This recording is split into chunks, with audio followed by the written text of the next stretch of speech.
If your ex is a dismissive avoidant, getting back with them requires different strategies. And also understanding their psychology, understanding where they are is extremely important for you to be more confident, for you to take the right decisions, and for you to sort of present and plan your recovery in the right way. I used to be avoidant, and because of my job, I know a lot about attachment style, so I'm going to explain you what's going on in their head, why they potentially broke up with you, and helping you to understand how to decrypt whether they're just not interested or they're just avoiding conflict, avoiding tension. I'll explain everything after the jingle. igetmyexback.com. Everyone deserves a second chance. So when avoidant break up, a breakup is highly emotional even for avoidant. The problem we have with avoidant, with dismissive avoidant, is that they dismiss emotion, but we all have emotions. The difference with avoidant is that they will tend to sweep the dust under the carpet and ignore the emotion, but they have emotion. Their reaction to emotion will be different to someone who's secure, someone who's anxious, but they still have emotions. And so when they break up, we feel they don't care because they put a lot of distance. They really use a very cold tone. You see in their words, in how they talk to you, maybe they distance from, the minute they announce they want to break up with you. What happens in reality is that they are scared and they are stressed, okay? It's when we are in a situation of stress or when we are scared that we sort of activate, or in that case, it deactivates our attachment. We are hardwired to be attached with people. When an avoidant is stressed, very quickly he will start to withdraw. He will start to take his distance. And for them, a sentence that can describe avoidance really well, there's nothing harder than another person on the planet Earth. Okay? Anytime they're stressed, anytime there's tension, they will pull back. It's not about you, it's about the tension. So I'll explain you in a minute how it works. And so they're stressed when relationship requires to self-disclose, talking about themselves, talking about their past, about their family. Provide emotional support. Because they are struggling with their own emotions, it's very hard for them to provide that emotional support. They don't understand why people would need a shoulder to cry, for example. I've been in that case for many years. I thought so be it, what happened, man up. Or, if you're a woman, okay, fair enough, I'll be there, but you're too emotional. And I realized that it's more complex than that. Conflict management. Avoidance hate conflict. Probably experience this in your situation. Clarifying commitment and agreements. Again, when it's about commitment, when it's about structure that would basically prevent them from being free, they will pull back. They will fly away. Accountability and collaborative decision making. They are very easy. They like to take decision, but it's very hard for them to collaborate in a relationship. Okay. Does any of those sound familiar to you? Perhaps you can tick all of them, perhaps you can tick half of them, but this is what would trigger an avoidant. This is what would stress out an avoidant. When there's a lot of conflict that are not dealt in a healthy way, when you push them to self-disclose, when you ask them to emotional support, but a bit too much, you have to know the limit, and then explain you how to do it. Quick word on their inner child. So the idea of this slide is for you to understand, because sometimes people are like, okay, he's just not into me, or she's just not into me. I'm wasting my time. She doesn't care, he doesn't care, he doesn't love me. I need to move on. Of course, it's slightly more complex than that. Being dismissive avoidant, it's something that you developed in childhood. Not necessarily that your parents were abusive, but it's a form of neglect. And you learn to be independent because no one will provide that emotional support. That's why it's hard for them to help you when you need emotional support. And so as a child doesn't get any emotional support, he creates this ability to self-soothe. And so he has this story in his mind that people can ignore the need for connection, and therefore I can also ignore the need for connection. I don't need anyone, okay, because I managed to do it on my own. And so being alone becomes a safety place. Being alone is where someone who's avoidant will feel the safest. Anxious people, for example, they like to be surrounded by people. Okay, they gain energy having people around to vent, to discuss. Avoidant people, when they are stressed, what they want is to be in their bubble. Okay. Another thing that this can describe this is that they keep cards to their chest. Because they are not familiar with how to disclose things with vulnerability, they would protect themselves. You know, it's basically like anything in psychology, how they protect. It's a protective mechanism. Okay, protection mechanism. But from your perspective, that's not what you see. From your perspective, you see that it's someone not reliable, not able to invest. You invest a lot in the relationship. You want to talk things out. You want to confront. You want to collaborate. But they are not trustworthy. They are secretive, sometimes deceptive. It's very hard to be with an avoidant. And it's even harder after a breakup because all those traits of an avoidant are even stronger after a breakup. Because the good thing is this breakup is healthy. When I looked at my recent clients who dated avoidance and who got back with their ex, very often the thing that they heard was like, I needed this. Because of the perceived threat. You're not a threat, but they perceive the relationship as a threat to their freedom, as a threat to their independence, right? They feel that, okay, I need that space. Maybe they didn't manage to express it in a healthy way throughout the relationship. Maybe you couldn't really listen. Maybe you were not ready to compromise on what could be a relationship that would work for both of you. You need to assess a few things, however. Whether this breakup is healthy and it's just a pause in the relationship, or whether this breakup is definitive. Were you important in their life? Because being avoidant doesn't mean that you're not able to love or you don't have any desire to be in a relationship. Sometimes avoidants, they date people, they like, not that they are players, but they date people, they struggle to commit. And at some point, they meet someone that changes everything. They realize that, and now they sort of open their eyes that there's probably something wrong with how they deal with commitment, okay? There's also an element of what have you done after the breakup? If you've been clingy, needy, too emotional, you might have damaged as well even more the situation more than it is. And if you're in touch with them, how is it going? Do you feel that they are pushing back? Do you feel like you're in the friend zone? Do you feel that the conversation is sort of starting to build up a little bit? How would you assess the situation? So it's very important to assess those three things, because depending on these three things, you will or you will not get back with your ex. There's also a test that I put together for you to check if you have any chance to get back with your ex. And the link is in the description. So have a look if you're not sure. It would help you as well answer those questions. And it's totally free, by the way.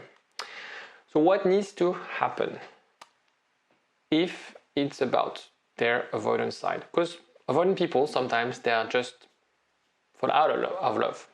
It happens. So it's just making the distinction between, are they just not interested anymore, or it's just difficult for them to deal with the structure, with the relationship, with the dynamic. If it's about, so you have to check what we discussed before. If it's about that attachment style, remember, because sometimes a lot of people forget this, remember it has nothing to do with you. They fell in love with you, okay? But they fell out of the relationship not because of you, but because of the dynamic. So it's not about what you do with them. It's you have to find ways to be more independent, because for some reason they felt you were invading their territory. You were asking them things about that would sort of compromise their independence. And all these things that would trigger that we looked before. if you're able to convey the idea that a new relationship on new terms is possible, they will get back with you. It's that simple. If you are someone special in their life and you manage to recreate a structure, first months of the relationship, even first years of the relationship, you were super happy. So something happened, right? That made this more complex, and then made your ex to potentially leave the relationship. So it's just a question of, okay, we know we are compatible. We know we love each other. We know we have respect for each other. We know that our future could be amazing. It's just a question of finding the terms. If you convey this idea, even if the person is avoidant, they will wake up and realize that their best decision will be to get back with you. Now, avoid a few things. Avoid to confront your ex. It's very interesting because what you can learn in relationship counseling, any types of books on this topic, it's really about communication. It's really about deep conversation. It's really about opening up, sharing your fears. And if you do that with an avoidant after you break up, you're going to make things worse. Okay, because they are not able to express this in a way. They feel uncomfortable and they would label this as you're too emotional. It's drama. Okay, I'm not saying you should never ever talk about those things with your partner. I think you should, but you have to do it the right time. Okay, so trying to address deeper issues, contacting them more than you do, trying to rush things, because unfortunately avoidance, they sometimes like to take their time to assess things, to look things from a distance. When you are more clarity of what you want, what needs to happen, it's very clear, you have the plan. I've acted like this because I'm anxious, and I've done this because of my mom, and I've done that because of what you said, and you're able to list all the fights that you had. For them, it's just like, whoa, that's too much. That's too many information to deal with. So it's just a question of finding the right time, the right pace, the right tempo. Again, if you see progress, it's working. If you see it's not working, you're stuck, then you can reconsider, and I'll show you how to reconsider. And you're going to object that, well, I can't do that because it's so hard. I've been in touch with my avoidant for 6 months, and it's really hard not to rush things, not to confront them, because I feel it's not progressing. So, of course, avoidant can give you a hard time, as I discussed. But never forget, as I mentioned, they fell in love with you. And you are able to share that, you were able to share amazing time together. You had an amazing history. Okay? If you're watching this video and you would say that your relationship was average, shut down this video, do something else. If you knew that what you had was special, it was fighting for. So there's always an element of to understand where to draw the line between being an avoidant and not being compatible with what you want. Okay, this is the key thing. That's the difficult part. That's where I spend most of my time with my clients, because it's very hard to draw the line, and it's very hard to understand how to move along this. I'm going to explain you. I did a little graph. I see anxious and avoidant as part of one scale. On one end, you are anxious. On the other end, you're avoidant. Anytime you're more anxious, avoidant will move towards the left. Okay. The idea or objective in a relationship is to tend to be in the middle as being secure. Okay. You start potentially from being anxious. Your job right now, because the only thing you can control is you and yourself only, is to move from anxious to secure. Okay. The two lines that I've drawn are sort of your limits, your boundaries. When you're very anxious, for example, you need to speak with your partner every hour. That's what you need, because you have this deep fear of abandonment. I'm taking an extreme example, obviously. You need to speak with your partner every single hour. As a result, an avoidant will freak out and say, no, that's not possible, that's overwhelming, I don't want this.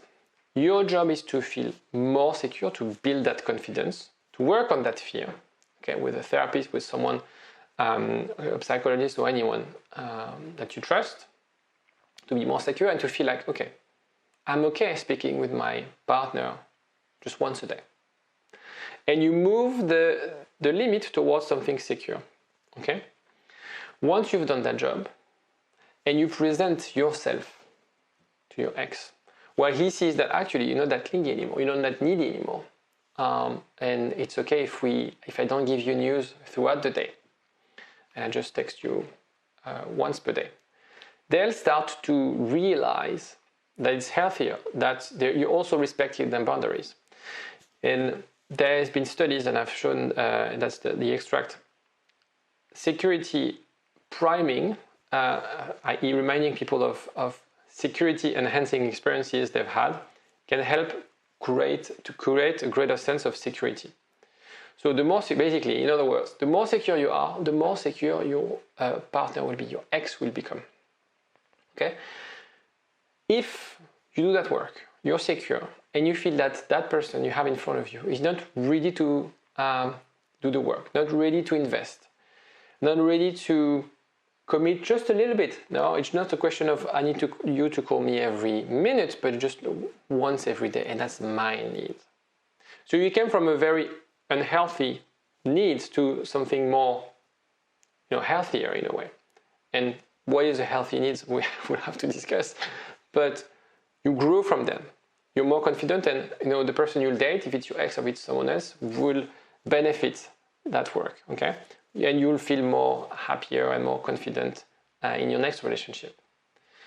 And if, as a result, your avoidant ex doesn't want to accept those terms, those new terms, because you've expanded your security, then it's time to think about not pursuing this. Then it's time to think, okay, I know my own worth.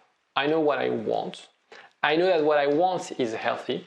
I know that I will find someone who respects this because now my boundaries are acceptable to someone who's secure, and therefore I'll seek someone, or I'll find someone who's more secure, or if he's avoidant, will tend to work on accepting those things because that's what I need. Okay? And because that's what I need, that's what will make me happy and fulfilled in a relationship. That's it. I hope it makes sense. If you have any questions, don't hesitate to comment. Don't forget to subscribe. I always forget to say it. If you found this video helpful, if you learned something today, that helps me a lot pushing this content out there, and take care of yourself. Bye. For a long time. Get up, nah, I ain't a quitter. Toss me the ball, I'm a really big hitter. Big picture, I'm a straight killer.